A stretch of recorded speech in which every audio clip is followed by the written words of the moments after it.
Dari kampungnya sakit, kalau jaraknya 3 jam kayak Raja Ampat tuh kalau dibawa ke Sorong, berapa lama? Udah hilang di jalan orang. Kalau dari Bau-Bau, mana Ibu Wakil Wali Kota Bau-Bau, dibawa ke Kendari, sudah berapa jam dan sudah hilang di jalan gitu. Ini visi. Pengentasan tuberkulosis itu juga karena kita mau jadi negara maju. Karena ini penyakit negara, kata Pak Menteri, penyakit negara yang belum maju ini. Dan memang harus dihilangkan ini. Nah ini itu yang disebut dengan visi. Dan beliau menurut saya menjalankan ini dengan sangat rapi. CKG menurut saya salah satu PHTC paling rapi Pak. Harus diakui ini. Sangat rapi sistemnya, ready di puskesmas dan segala macam. Sistem pendataannya kita juga bisa ngelihatnya. Dan outputnya sangat berguna. Sebenarnya yang kemarin Pak Menkes agak ngetop lingkar pinggang itu kan salah satunya output dari cek kesehatan gratis. Karena ternyata yang terbesar kita itu obesitas. Dan obesitas ini bisa menimbulkan penyakit-penyakit lainnya. Dan kalau beliau jalankan, angka ekspektasi hidup kita bisa nambah. Dari 74 bisa menjadi 80, menjadi berapa? Untuk gaya pola hidup, karena kita masih bisa produktif nih. Nah, saya dikirimin sama istri Pak Menteri. Di Jepang itu ada namanya tahun 2008 itu metabolic law. Dikeluarkan oleh Kementerian Kesehatan. Law, hukum nih, aturan main nih. Metabolic law itu ngukur lingkar pinggang juga Pak Menteri. Untuk karyawan usia 40 sampai 74 karena di sana 74 tahun masih boleh jadi karyawan karena usia harapan hidupnya tinggi. Yang umur 40 sampai 74 itu tiap tahun Pemda sama perusahaan harus mengukur lingkar pinggang. Kalau lebih ukuran lingkar pinggangnya misalnya laki-laki dari 85, dia 85 cm disuruh ikut program. Karena kalau enggak, ya enggak sehat dan enggak produktif sebagai, nah ini visi nih. Hari ini kita jadikan diskusi, bercandaan, kita jadikan apa, pro kontra misalnya. Tapi gaya hidup sehat itu visi ke depan. Kalau kita mau jadi negara yang maju, kita juga teman wartawan nih. Mungkin enggak terkait dengan kesehatan, tapi saya jawab sekarang izin Pak Menteri, supaya nanti enggak bubar acara ketika saya berangkat. Supaya nanti enggak bubar acara ketika saya berangkat. Pertama ada pertanyaan dari teman wartawan, apa komentarnya terkait TNI jaga kejaksaan gitu. Ini kan bukan komentar, tapi teman-teman, lembaga-lembaga negara itu bisa saling bekerja sama, bisa saling MOU. BGN aja itu penyediaan lahannya awal-awal itu banyak disupport oleh TNI. Badan Gizi Nasional juga bisa kerjasama dengan BUMN.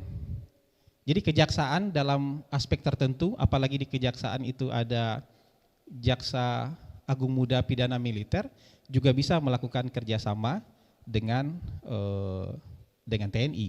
Ini kan bukan seperti kondisi darurat kemudian TNI bersenjata lengkap kemudian menjaga demo di kejaksaan. Ini MOU untuk pengamanan di dalam kejaksaan dan ini biasa saja. Dan kejaksaan kan juga punya MOU dengan Polri juga, misalnya untuk pengamanan misal di peradilan dan segala macam. Pertanyaan kedua, upaya memberantas premanisme kenapa belum menyentuh ormas? Apakah sejauh ini upaya dilakukan penegakan hukum sudah efektif? Teman-teman, yang dikejar oleh pemerintah itu adalah aksi premanisme, terutama yang mengganggu, awalnya ini ya, yang mengganggu proses bisnis. Jadi investor takut masuk ke kita. Ya, orang-orang yang ingin berusaha itu takut untuk berusaha di kita karena ada biaya-biaya tambahan dan beban-beban tambahan akibat aksi dan ulah premanisme. Jadi ormas itu banyak. Ya, NU ormas, Muhammadiyah ormas, ID ormas. Yang ya kita nggak akan melihat ini pukul rata, ya. Kalau ormas adalah ormas, Gempita ormas. Jadi kalau pertama oleh pemerintah adalah aksi premanisme, tindakan premanisme. Mau dia individual, mau dia berorganisasi, itu yang ingin nanti dihilangkan oleh pemerintah. Dan hari ini pemerintah sedang membentuk tim khusus untuk mengatasi ini. Dan ini tentu enggak hari ini direncanakan besok kejadian enggak. tentu perlu proses, dan bagaimanapun mereka kan jalan keluar.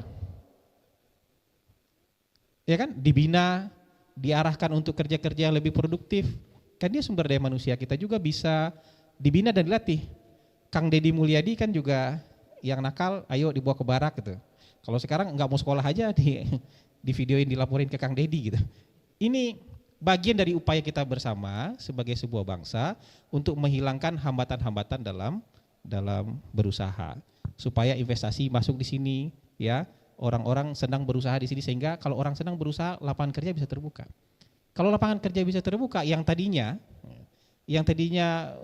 nggak kerja dan berusaha untuk jadi preman dan malak-malak, siapa tahu tertarik untuk, atau bisa diarahkan untuk bisa bekerja dengan resmi.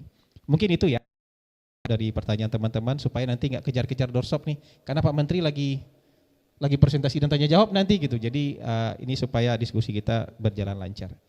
Nah, yang ketiga, pertanyaannya, kenapa pesawat kepresidenan ganti warna? Berapa biayanya? Terus saya belum harus cek dulu ini soal kenapa pesawat kepresidenan ganti warna. Tapi gini teman-teman, kalau kendaraan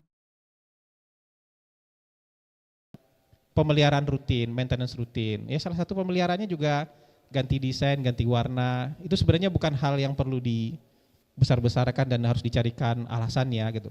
Kalau misalnya biasanya mobil kepresidenan warna hitam, hari ini mobil kepresidenan warna putih, ya nggak apa-apa.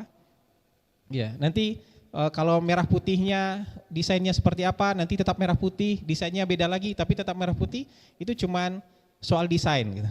Soal maintenance dan soal perawatan, dicat ulang itu biasa, kayak rumah kita juga, dicat ulang juga biasa.